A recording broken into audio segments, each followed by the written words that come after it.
आज के इस वीडियो के अंदर हम एटमबर्ग के इस सीलिंग फैन का रिव्यू करने वाले हैं। दोस्तों मैंने एटमबर्ग कंपनी से इसी तरीके के दो सीलिंग फैन मंगवाए हैं, जिसमें से एक पंखे को मैं घर पे लगा के कई दिनों से यूज भी कर रहा हूं। तो इस वीडियो के अंदर मैं आपको इस फैन के बारे में एक्चुअल रिव्यू बताने वाला हूं कि आखिर यह जो फैन है, यह फैन आपको खरीदना चाहिए या नहीं खरीदना चाहिए। और जैसा कि आपको पता है हमारा यह चैनल इलेक्ट्रिकल रिलेटेड है, तो इस वीडियो के अंदर हम इस फैन के बारे में और अच्छे से बात करेंगे कि क्या हमें इस फैन को एक्चुअल में लेना चाहिए, इसके अंदर जो हमारी BLDC मोटर लग रही है वो क्या हमारे लिए एफिशिएंट है या नहीं। क्योंकि यह कंपनी के द्वारा जो बताया जाता है, यह फैन सिर्फ 28 वाट का ही आता है। मतलब कि हमारे जो नॉर्मल इंडक्शन फैन आते हैं उसके मुकाबले यह फैन काफी कम बिजली लेते हैं। दोस्तों जैसे हम इस बॉक्स को ओपन करते हैं तो सबसे पहले हमको यहाँ पे एक लिफाफा मिल जाता है, जिसके अंदर सबसे पहले आपको एक मैनुअल मिलेगा और साथ ही के अंदर हमें यहाँ पर एक वारंटी कार्ड और देखने को मिल जाता है। इसके अलावा दोस्तों यह जो बॉक्स है, इस बॉक्स के अंदर कंपनी के द्वारा गलती से मुझे 2 रिमोट मिल गए, तो एक और इसी वजह से मेरा और 150 रुपए का फायदा हो गया। क्योंकि इनकी वेबसाइट पे जाके मैंने देखा तो ये जो रिमोट है, ये रिमोट 150 रुपए का एक्स्ट्रा आता है। तो यह जो एक रिमोट एक्स्ट्रा है, ये कंपनी की गलती की वजह से मुझे मिल गया है। इसके बाद में दोस्तों इस फैन के अंदर हमें सबसे मेन जो चीज देखने को मिलती है वो है इसकी मोटर। और यह जो मोटर है यह हमारी BLDC मोटर। अब दोस्तों इस BLDC मोटर मतलब ब्रश लाइट DC मोटर को देखते ही कई लोगों के मन में क्वेश्चन आ जाता है क्या हम इस फैन को लें या नहीं ले। तो दोस्तों इस मोटर के बारे में मैं आपको बिल्कुल डिटेल में क्लियर करने वाला हूं कि आखिर ये जो मोटर है ये हमारे लिए फायदेमंद है या नहीं है। इसके अलावा दोस्तों सभी सीलिंग फैन की तरह हमें यहाँ पे भी 2 कैनोपी देखने को मिल जाती है और यह इसे कंट्रोल करने के लिए रिमोट और साथ ही में हमें पैनासोनिक के सेल देखने को मिल रहे हैं। और दोस्तों साथ ही में हमें इस फैन को माउंट करने के लिए जो नट बोल्ट की आवश्यकता पड़ती है वो भी हमें इस फैन में मिल जाते हैं। और नेक्स्ट चीज की बात करें तो यह है हमारी डाउन रोड, मतलब कि सीलिंग फैन को अगर मेरे को थोड़ा नीचे हाइट में करना है तो ये डाउन रोड मेरे काम आएगी। और दोस्तों आखिरी के अंदर हमें यह टोटल 3 प्लेट देखने को मिल जाती है जो कि आपके सामने है। तो दोस्तों यह मैंने आपको इस पूरे बॉक्स की अनबॉक्सिंग दिखा दी है। अब इसके बाद में जो मैंने ऑलरेडी इंस्टॉल फैन कर रखा है उसके बाद में हम जाते हैं। तो दोस्तों अब आप देख सकते हैं हमारा यह दूसरा सीलिंग फैन जो कि हमने इंस्टॉल कर रखा है और यहाँ पे साथ ही में आप इस सीलिंग फैन के रिमोट को भी देख सकते हैं। तो अब टोटल मेरे पास 3 रिमोट हो चुके हैं, लेकिन मेरे पास फैन सिर्फ 2 ही है। अब दोस्तों नेक्स्ट चीज अगर हम कनेक्शन की बात करें तो ये हमने इस फैन के बटन से हमने इसको कनेक्शन दे रखा है। वैसे इसके अंदर इस रेगुलेटर का कोई भी काम नहीं है, फिर भी हमने अभी रेगुलेटर को बाईपास नहीं कर रखा है। आप रेगुलेटर को हटा सकते हैं। और साथ ही मैं आपको बता दूं कि इस फैन के अंदर अगर मैं रेगुलेटर से यहाँ पे इसकी स्पीड को कम ज्यादा करता हूँ तो उस पर कोई भी फर्क नहीं पड़ता है। तो इस रेगुलेटर को हमको यहाँ से हटा देना ही चाहिए क्योंकि इसका कोई फायदा नहीं है। अब दोस्तों बटन को ऑन कर लेने के बाद में हमारा ये सीलिंग फैन स्टार्ट हो चुका है। इस सीलिंग फैन के रिमोट के साथ में हमें टोटल 7 बटन देखने को मिलते हैं जो कि काफी ज्यादा सिंपल है।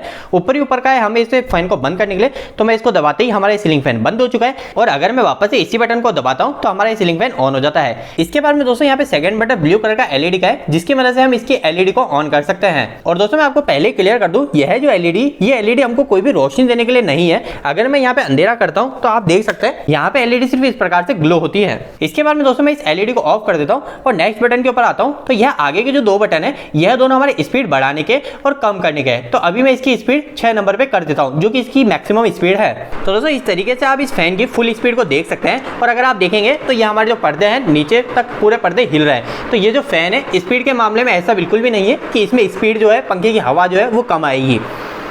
इसके बाद में दोस्तों मैं वापस से इसकी स्पीड जो है स्पीड कम कर देता हूं। और दोस्तों यहाँ पर मैं आपकी एक और बात को क्लियर कर दूं, कई लोगों के मन में यह भी क्वेश्चन आते हैं क्या इस फैन में से आवाज आती है क्या, कोई हार्मिंग साउंड आता है क्या। तो दोस्तों इस फैन में से बिल्कुल भी कोई साउंड नहीं आता है। ये जो पूरा का पूरा साउंड है ये साउंड ओनली फॉर हमारे हवा का है।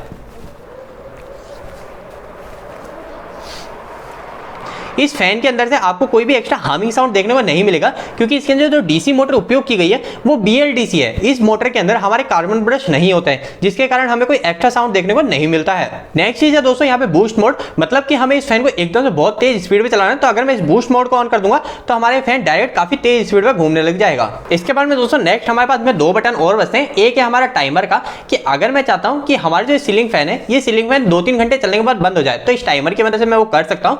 और साथ ही में है एक स्लीप मोड जो कि काफी ज्यादा इंपॉर्टेंट है। तो इस बटन को ऑन कर लेने के बाद में हमारे जो सीलिंग फैन की स्पीड है वो स्पीड कुछ घंटे के बाद अपने आप कम होती जाएगी। ये उस समय काम है जब हम सो रहे हो, ताकि जब सुबह हम उठे तो इस फैन की स्पीड जो है वो स्पीड 1 या 2 पे आ जाए, जिसकी वजह से हमें सुबह बिल्कुल भी ठंड नहीं लगेगी। तो दोस्तों अभी तक मैंने आपको इस फैन की अनबॉक्सिंग और साथ साथ ये कैसे काम करता है इसको प्रैक्टिकली दिखा दिया है। लेकिन अब हम इसके फाइनल आंसर के ऊपर आते हैं कि आखिर हम में से किसी भी आदमी को यह फैन खरीदना चाहिए या नहीं खरीदना चाहिए। तो दोस्तों अगर मैं आपको सिर्फ एक आंसर अगर मैं क्लियर करना चाहूँ तो मैं आपको यह बोल सकता हूँ कि यह जो एटमबर्ग कंपनी है ना, ये भारत की एक ऐसी कंपनी है जिसको कोई चीनी कंपनी आके भी हमारे टक्कर नहीं दे सकती, क्योंकि आपको इतनी कम बजट के अंदर एक BLDC मोटर को दे रहा है। अब जैसा कि मैंने आपको कहा था कि स्टार्टिंग में कई लोगों के मन में क्वेश्चन भी रहता है BLDC से जुड़ा, तो मैं आपको उसका भी आंसर दे देता हूँ कि ये जो दोस्तों BLDC मोटर होती है ना, ये BLDC मोटर हमारे फ्यूचर मोटर है। अगर आप कभी गूगल भी करोगे कि आने वाले समय में जो फ्यूचर मोटर होगी वो कौन सी होगी, तो आपको आंसर BLDC ही मोटर मिलेगा।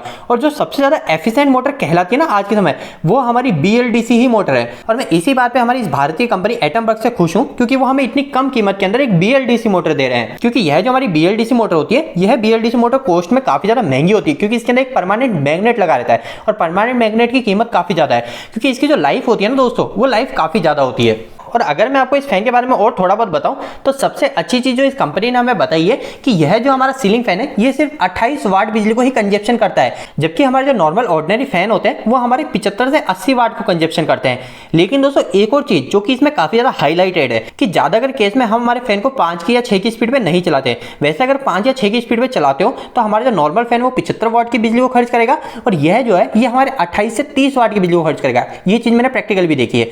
इसके बाद में दोस्तों अगर मैं इस फैन को 3 की स्पीड पे चलाता हूं, मैं इसको 3 की स्पीड पे चलाता हूं, और हमारे जो नॉर्मल इंडक्शन फैन आता है उसको भी अगर मैं 3 की स्पीड पे चलाता हूं, तो यह जो फैन है, यह फैन हमारा सिर्फ 18 से 20 वाट ही बिजली को कंजप्शन कर रहा था। ये कभी भी 20 वाट के ऊपर नहीं जा रहा था, जबकि हमारे जो नॉर्मल ऑर्डिनरी फैन आते हैं इंडक्शन मोटर, वो हमारे फैन 3 की स्पीड पे हमारे 50 के ऊपर ही वाट को कंजप्शन करते हैं। तो यह चीज मेरे को काफी ज्यादा फायदेमंद लगी है कि हमारी जो बिजली की बचत है वो काफी ज्यादा इस फैन से हो जाएगी। और दोस्तों मैं आपको इस फैन को इसलिए प्रेफर कर सकता हूं क्योंकि यह जो फैन है अगर आप इसको 3 साल तक अपने घर में लगाओगे तो यह फैन आपका ऑटोमेटिक फ्री हो जाएगा।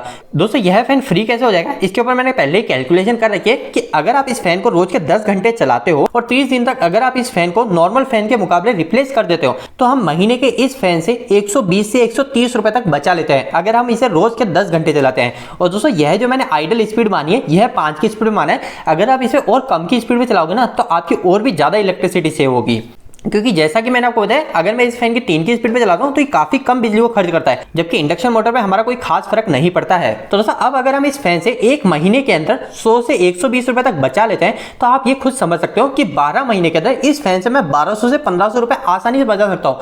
और सेम यही चीज कंपनी ने इनके बॉक्स पे मेंशन कर रखी है कि हम इस फैन की मदद से 1500 रुपए तक साल के सेव कर सकते हैं, जो कि बिल्कुल सही है। और मेरे को जहां तक लगता है कि अगर आप यहाँ पे 10 से 12 घंटे अगर फैन को चलाते हो तो यहाँ पे आप 1800 रुपए तक सेव कर सकते हो, जो कि मैंने कैलकुलेशन के अंदर निकाला है। इसके अलावा दोस्तों सेकंड चीज इस फैन की जो सबसे ज्यादा फायदेमंद है, इसमें कोई भी आपको हार्मिंग साउंड देखने को नहीं मिलेगी, क्योंकि हमारी पहले तो डीसी मोटर है। अब डीसी मोटर के अंदर भी हमारी बिना ब्रश वाली मोटर है, तो बिना ब्रश के मोटर में हमें कोई भी साउंड देखने को नहीं मिलता है। तीसरी चीज दोस्तों इस फैन की हमें जो फायदेमंद देखने को मिलती है कि अगर हमारे घर में कम वोल्टेज भी आ रहे हैं ना, 140 वोल्टेज भी अगर आपके घर में आ रहे हैं, तो भी आपका जो यह फैन है ये पूरी बराबर स्पीड को देगा। मतलब कि इस फैन को ऑन करने के लिए आपको सिर्फ 140 वोल्टेज की ही आवश्यकता है, जरूरी नहीं कि आपके घर में पूरे 220 वोल्ट आ रहे हो। इसके अलावा दोस्तों नेक्स्ट फायदा हमें कैपेसिटर से मिल जाता है। हमें कोई एक्स्ट्रा कैपेसिटर नहीं लगाना पड़ेगा, हमें कोई एक्स्ट्रा रेगुलेटर नहीं लगाना पड़ेगा।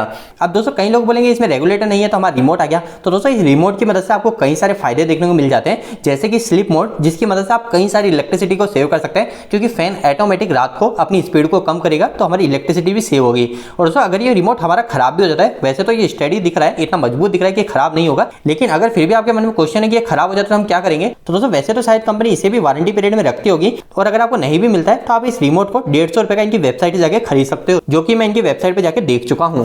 तो दोस्तों अब अगर फाइनल आंसर की बात करें कि आपको यह सीलिंग फैन लेना चाहिए, तो दोस्तों मेरी राय में तो आपको बिल्कुल सीलिंग फैन लेना चाहिए। अगर आप आपके घर में एक नॉर्मल ऑर्डिनरी फैन को भी लेने जाते हो तो आपको वहां पे उषा बजाज कंपनी का 1200 से 1300 रुपए का सीलिंग फैन देखने को मिलता है, और अगर आप हैवेल्स के ऊपर जाते हो तो आपको वहां पे 1500 से 1700 रुपए खर्च करने पड़ जाते हैं। तो दोस्तों अगर आप वहां पे 1500 रुपए खर्च करने की बजाय आप उसमें 1200 से 1500 रुपए और जोड़ के अगर आप एटमबर्ग का फैन लेते हो तो आपको इसमें कई सारे फायदे मिल रहे हैं। और अगर आप 1200 से 1500 रुपए ऐड कर रहे हो ना, तो आपके वह एक्स्ट्रा पैसे सिर्फ 1 साल में ही क्लियर हो जाएंगे, और इसके बाद में भी आपकी 2 साल की और वारंटी मिलेगी। मतलब कि इस फैन के साथ में आपको 3 साल की वारंटी देखने को मिलती है। तो दोस्तों कोई भी दिक्कत वाली बात नहीं है, 3 साल के अंदर तो इस फैन से हम 3500 रुपए तो ऐसे ही बचा लेंगे। तो इसलिए आप इस फैन को निश्चित तौर पर खरीद सकते हैं। और अगर मैं इस फैन की बात करूं तो यह इस कंपनी का सबसे महंगा फैन है अभी तक का। और दोस्तों मैं आपको बता दूं कि यह जो फैन है, इस फैन के अंदर जो मोटर है वही मोटर सेम इनके 2800 रुपए के फैन के अंदर है। मतलब कि पावर कंजप्शन के अंदर आपको कुछ भी ऐसा चेंजेस देखने को नहीं मिलेगा। जितना फायदा पावर कंजप्शन के अंदर इसमें मिलेगा सेम उतना ही फायदा आपको उस फैन के अंदर भी देखने को मिलेगा। बस इस फैन की कीमत इसलिए ज्यादा है क्योंकि इस फैन को मैं अपने गूगल एलेक्सा के साथ में कंट्रोल कर सकता हूं, जबकि उस फैन को आप गूगल से कंट्रोल नहीं कर सकते। उस फैन के अंदर भी आपको इस तरीके का रिमोट मिलेगा, आप इस रिमोट से इस फैन को कंट्रोल कर सकते हो। लेकिन मेरा मानना यही कि अगर आप आज के समय एक नए सीलिंग फैन को ले रहे हो तो आप एटमबर्ग कंपनी के साथ ही जाएं, और अगर आपका बजट कम है तो आप इनके स्टार्टिंग मॉडल वाले फैन को ले सकते हो जो कि आपको 2500-3000 रुपए तक का देखने को मिल जाएगा। और जैसा कि मैंने आपको बता दिया उस फैन के अंदर भी आपको सेम यही मोटर देखने को मिलेगी। तो दोस्तों आज का यह वीडियो थोड़ा सा बड़ा बन गया क्योंकि मैं इस कंपनी से काफी ज्यादा इंप्रेस हुआ, क्योंकि जब मैंने इसके ऊपर रिसर्च करी तो BLDC मोटर काफी ज्यादा महंगी मोटर है और कंपनी हमें इतने कम बजट के अंदर दे रही है। तो इसलिए मैं दावे के साथ बोल सकता हूं कि कोई भी चीनी मार्केट की कंपनी भी इस हमारी भारतीय कंपनी को पछाड़ नहीं सकती। और इसी वजह से मैं आपको बिल्कुल इस फैन को खरीदने की राय दे सकता हूं। और अगर आप इस फैन के बारे में और भी जानना चाहते हो तो कमेंट बॉक्स में कमेंट कर दीजिए। और अगर आप इस फैन को ऑनलाइन बाय करने की देख रहे हैं तो उसका लिंक आपको इसी वीडियो के डिस्क्रिप्शन बॉक्स में मिल जाएगा, आप वहां से इस फैन को ऑनलाइन बाय कर सकते हैं। तो दोस्तों उम्मीद है कि आज के इस वीडियो के माध्यम से आपको कुछ बेहतर जानकारी मिली होगी। आपको यह वीडियो कैसा लगा, इस वीडियो को लाइक करके जरूर बताएं। अगर आपको कोई भी सवाल इस वीडियो के प्रति या फिर इलेक्ट्रिकल से जुड़ा है तो आप मुझे कमेंट बॉक्स में कमेंट करके पूछ सकते हैं। इलेक्ट्रिकल वीडियो अगर आप हिंदी में देखना पसंद करते हैं आज हमारे चैनल को सब्सक्राइब कर लीजिए। आज के लिए इतना ही, धन्यवाद।